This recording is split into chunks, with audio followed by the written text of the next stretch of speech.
ശ്രീ പത്മനാഭസ്വാമി ക്ഷേത്രത്തിൽ സ്വർണ്ണ കവർച്ച. സ്ട്രോങ് റൂമിൽ നിന്നും നഷ്ടമായത് 13.5 പവന്റെ സ്വർണ്ണദണ്ഡ്. ലോക്കർ തകർക്കാതെ നടത്തിയ കവർച്ചയ്ക്ക് പിന്നിൽ ചില ഉദ്യോഗസ്ഥർ എന്ന് അഭ്യൂഹം. എഫ്ഐആർ രജിസ്റ്റർ ചെയ്യാതെ ഒത്തുതീർപ്പിലെത്തിക്കാൻ അന്വേഷണ ഉദ്യോഗസ്ഥരുടെ നീക്കം. ദുരൂഹതകൾ ശക്തമാകുന്നു.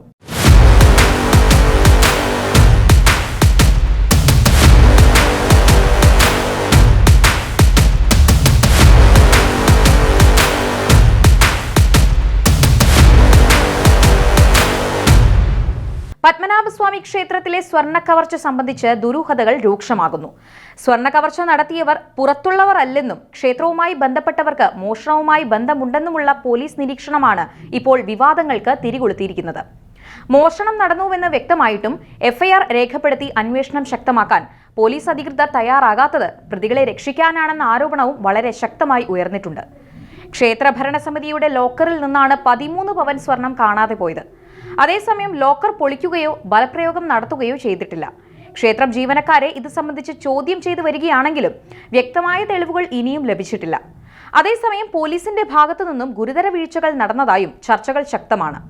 ഗുരുതര കുറ്റകൃത്യം നടന്നതായി ബോധ്യപ്പെട്ടിട്ടും ഇതുവരെ എഫ്ഐആർ രജിസ്റ്റർ ചെയ്യാൻ പോലീസ് തയ്യാറായിട്ടില്ല. സ്വർണ്ണമോഷണം നടത്തിയവരെ സംരക്ഷിക്കാനുള്ള നീക്കമാണിതെന്ന ആരോപണം വളരെയധികം ശക്തമാണ്. സ്വർണ്ണമോഷണം കണ്ടെത്തിയ സ്ഥിതിക്ക് കുറ്റവാളികൾക്ക് അത് തിരിച്ചുവെക്കാൻ അവസരം നൽകുകയാണ് പോലീസ് ഉദ്യോഗസ്ഥർ ചെയ്യുന്നതെന്നും അതിനാലാണ് എഫ്ഐആർ നൽകാത്തതെന്നുമുള്ള ആരോപണമാണ് ഇപ്പോൾ ശക്തമായി ഉയർന്നിട്ടുള്ളത്. പത്മനാഭസ്വാമി ക്ഷേത്രത്തിലെ താഴികക്കുടവും മറ്റ് വാതിലുകളും സ്വർണം പൂശുന്ന പ്രവർത്തനങ്ങൾ നടന്നു വരികയാണ്.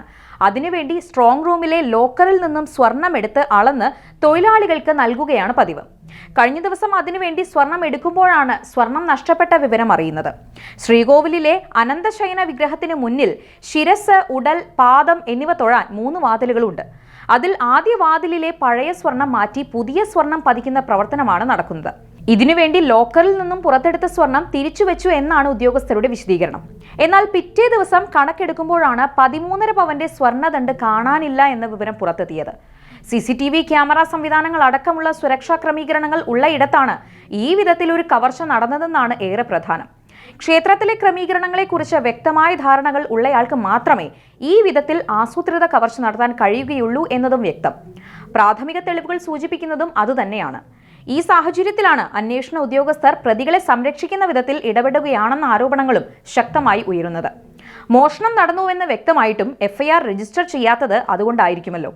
പത്മനാഭസ്വാമി ക്ഷേത്രത്തിലെ സ്വത്ത് വകകളെക്കുറിച്ച് ഇതിനു മുൻപ് തന്നെ പലകുറി ആരോപണങ്ങൾ ഉയർന്നിട്ടുണ്ട്. സ്ട്രോങ് റൂമിൽ നിന്നും നിധി ശേഖരണങ്ങൾ നഷ്ടപ്പെട്ടുവെന്ന വിവരം അക്കാലത്ത് വലിയ വിവാദങ്ങൾക്കും വഴിയൊരുക്കിയിരുന്നു. തിരുവിതാംകൂർ രാജവംശത്തെ കുറ്റപ്പെടുത്തിക്കൊണ്ട് അന്ന് VS അച്യുതാനന്ദൻ അടക്കമുള്ള CPM നേതാക്കൾ രംഗത്ത് വന്നിരുന്നു. അന്ന് ഇത് വലിയ വിവാദങ്ങൾക്കാണ് വഴിയൊരുക്കിയത്. കഴിഞ്ഞ കുറച്ചു കാലമായി ഉദ്യോഗസ്ഥ മേധാവിത്വമാണ് പത്മനാഭസ്വാമി ക്ഷേത്രത്തിൽ നിലനിൽക്കുന്നതെന്ന വിധത്തിൽ ആരോപണങ്ങൾ ശക്തമായിരുന്നു.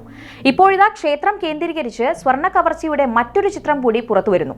ക്ഷേത്ര മുതലുകൾ അപഹരിക്കുന്നവർ ആരായാലും അവരെ നിയമത്തിന് മുന്നിൽ കൊണ്ടുവരാനും മുഖം നോക്കാതെ നടപടികൾ കൈക്കൊള്ളാനും അധികാരികൾ തയ്യാറാകണം.